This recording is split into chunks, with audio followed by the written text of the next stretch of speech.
Ladies and gentlemen, how many people looked at a Facebook ad in 2015 and 2016 and said, I'm voting for Donald Trump because I was going to vote for Hillary Clinton, but that Facebook ad was so convincing? How many people saw a Twitter bot and said, I'm voting for Donald Trump? How many people read the DNC emails and said, I'm voting for Donald Trump? There could have been some people, but those people would never have voted for Clinton anyway. They didn't have to read the DNC. I was the biggest Bernie Sanders booster on the internet, according to the Huffington Post, and the unofficial scribe of Sanders' most hardcore voters, according to the Washington Post at that time. I wasn't going to vote for Clinton. I wrote about that in the Huffington Post, Salam, The Hill, other publications. I want Clinton, by the way, to be the nominee in the Democratic Party in 2 years. She deserves it. She's done a great deal. She's done wonderful things for this country, and Democrats should fall in line like you always do and vote for Madam Secretary. She would actually be the best candidate in that dysfunctional political cult called the Democratic Party. I actually do believe that. But Tulsi Gabbard, getting to Tulsi Gabbard is a patriot. In my view, a hero. She's very heroic, intelligent, courageous. She is not afraid to tell the truth. Now, people like Adam Kinzinger or Mitt Romney, she just blasted Mitt Romney. These people are mindless ideologues, similar to the Democrats, pundits on the left. You could name them, people at MSNBC, CNN, a great many journalists out there. They're activists, mindless ideologues, spread and promulgate just baseless propaganda. Trump was installed by the Kremlin. None of this ever happened. And then they complain that Tulsi Gabbard is spreading propaganda from another country. Okay, there's a country being invaded by, we'll just say, Vladimir. Under mashed potato brains is watch. The president mashed potato brains, our president. It's happening under Biden's watch. All of these horrible things, and yet, whether it's the White House press secretary, whether it's the president, we have mashed potato brains, Jake Sullivan, the national security advisor, bumbling Blinken, the Secretary of State, gas prices through the roof, inflation through the roof, 0 to 0.5% economic growth next quarter. We're going into a recession. All of these horrible things are taking place while Democrats are in office, and Tulsi Gabbard's the problem. Why? Because it's misinformation, disinformation, propaganda. Oh, she's a treasonous liar, Romney says. Pierre Delecto is upset. Pierre Delecto. No, Pierre Delecto is so upset. What did she do wrong?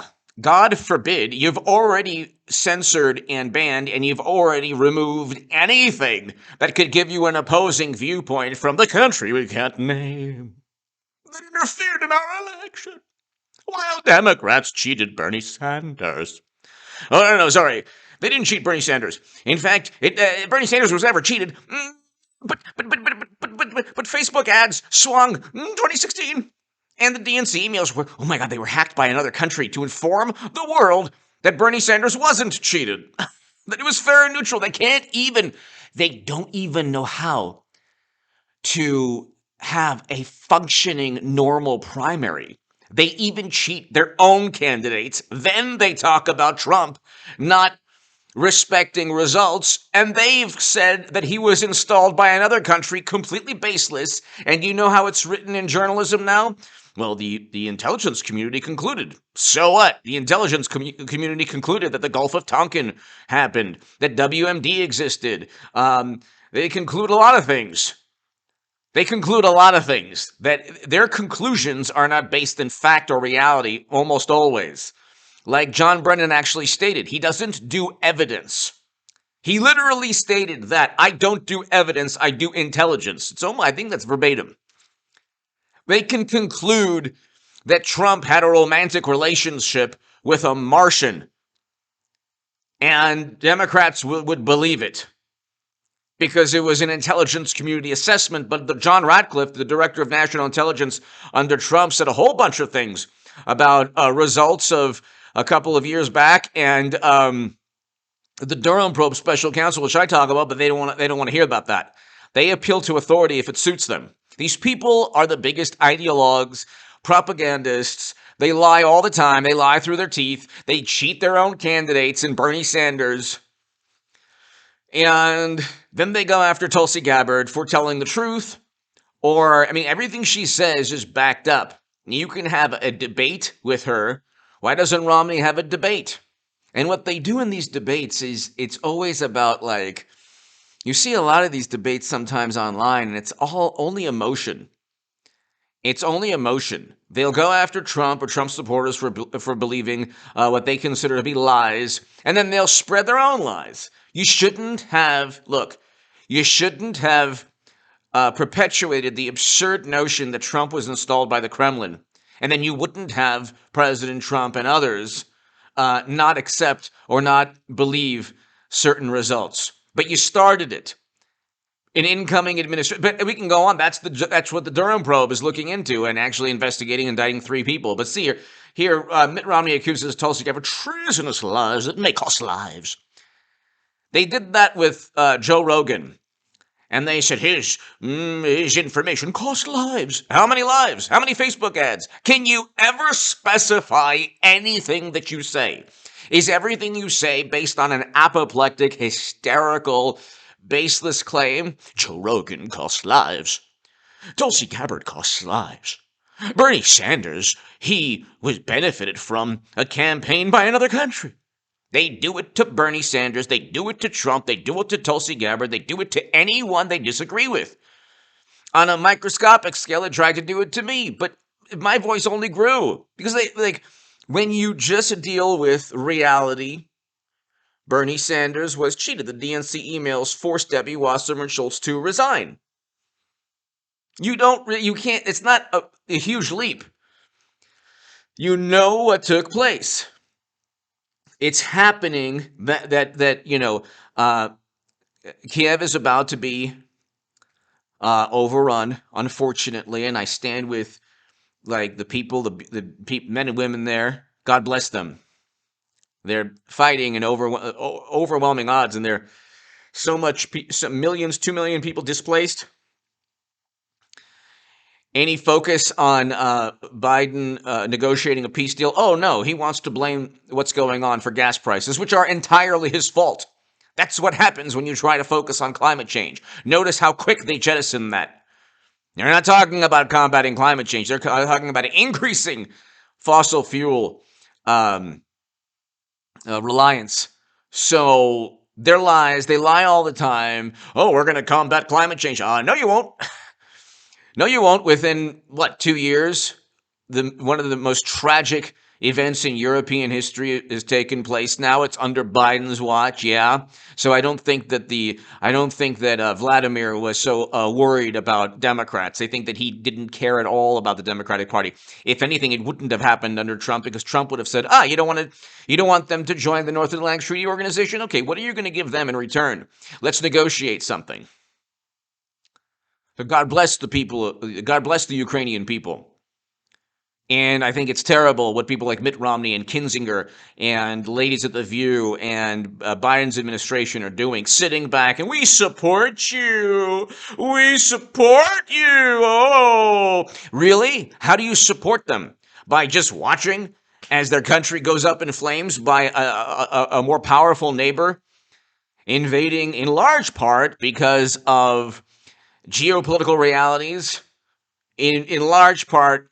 They didn't want, the big reason, and President Zelensky asked Biden, Biden rejected the request, the alliance rejected the request. Why didn't they join the North Atlantic Treaty Organization already? Answer that question and you'll understand exactly how duplicitous the Democratic Party and never Trump Republicans are.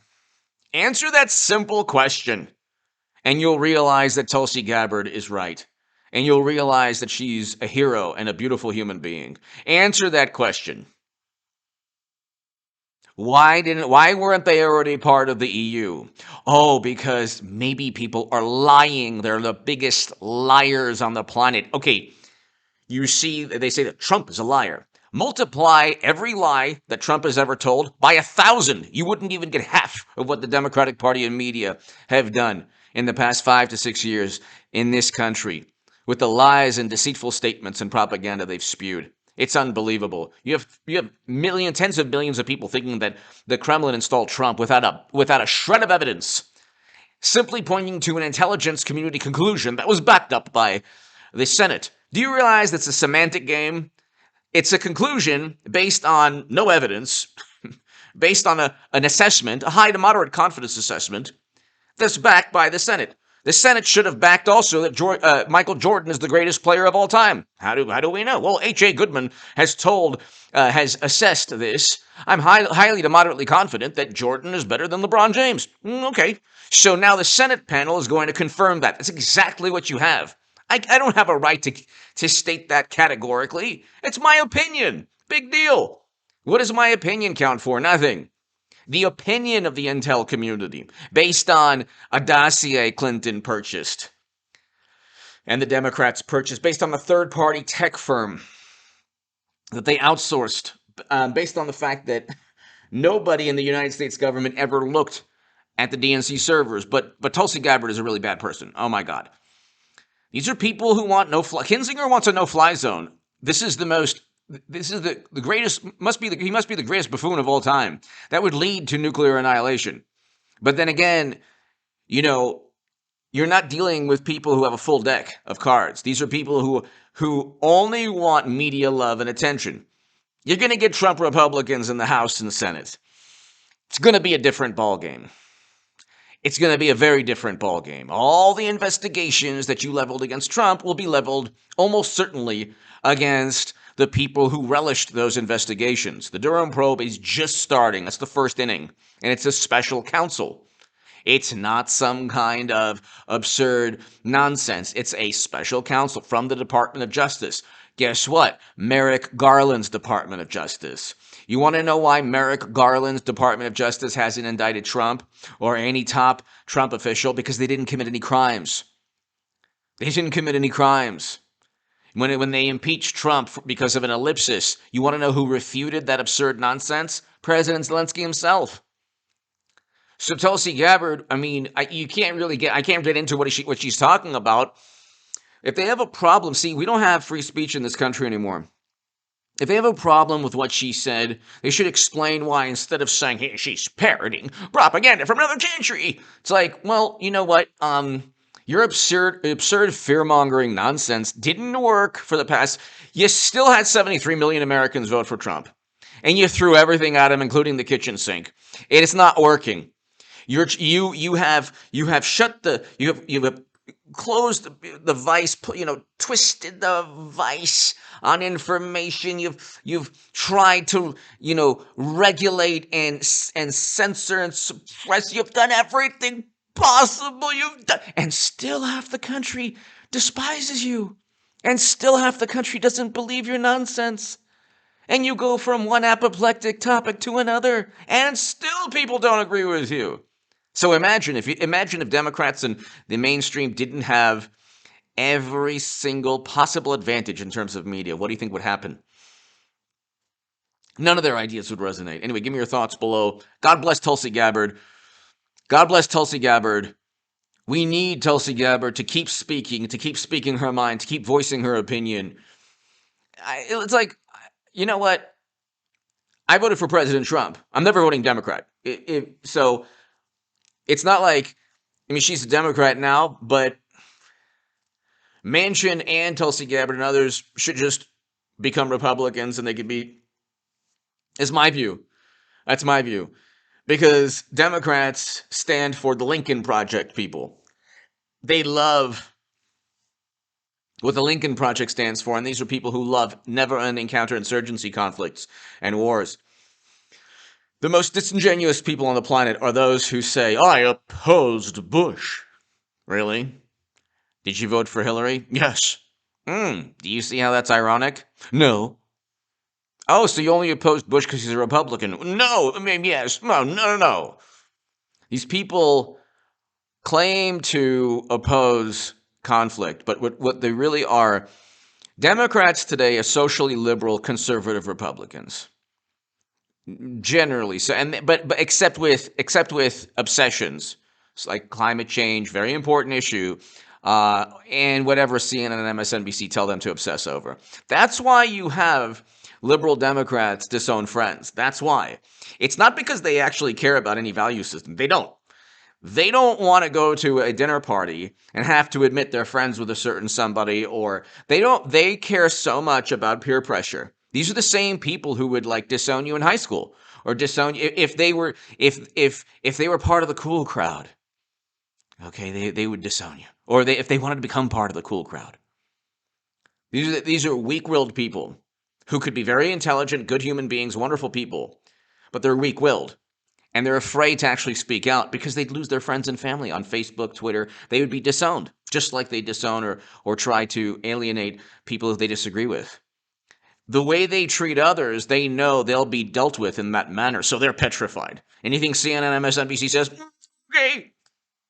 Tulsi Gabbard, gosh, Anyway, give me your thoughts below. God bless Tulsi Gabbard.